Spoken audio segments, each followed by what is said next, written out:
Papasok na nga ako sa isa sa sunflower farm dito sa Hong Kong. Dito to sa Shek Kwo Wai Yuen Long, Hong Kong. At bago mo nga malibot tong buong farm na to ay kailangan mo muna magbayad ng 50 Hong Kong dollar para sa entrance fee.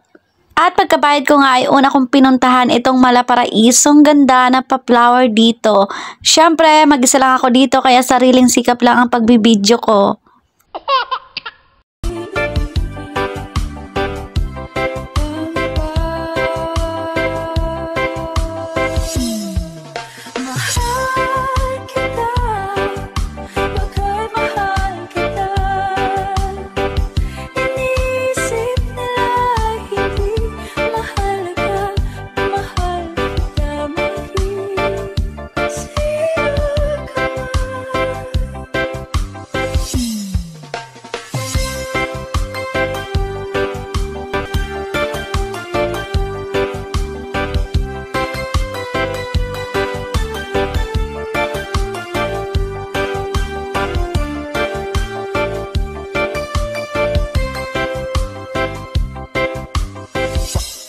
Totoo pala no, na habang patanda ka ng patanda, yung mga stress sa buhay mo ay unti-unti mo nang binabaliwala.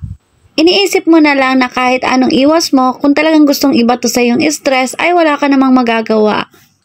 Kaya naman kahit anong pagmamahal na ibinibigay mo sa mga taong pinapahalagahan mo ay kung hindi naman yon ang balik sa'yo ay wala ka ring magagawa. Kaya naman mas mabuti na bago ka magbigay ng magbigay sa ibang tao or sa kapamilya mo man o sa mga mahal mo man, ay unahin mo muna yung sarili mo. Wala naman siguro masama kung uunahin mo paminsan-minsan ang sarili mo.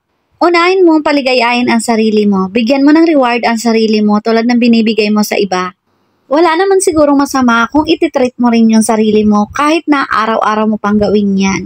Kung hindi ka pinaligaya ng mga taong pinaligaya mo, ay walang problema yon. As long as ginawa mo yung part mo at ginawa mo yung responsibilidad mo at ginawa mo rin yung mga makakabuti sa kanila.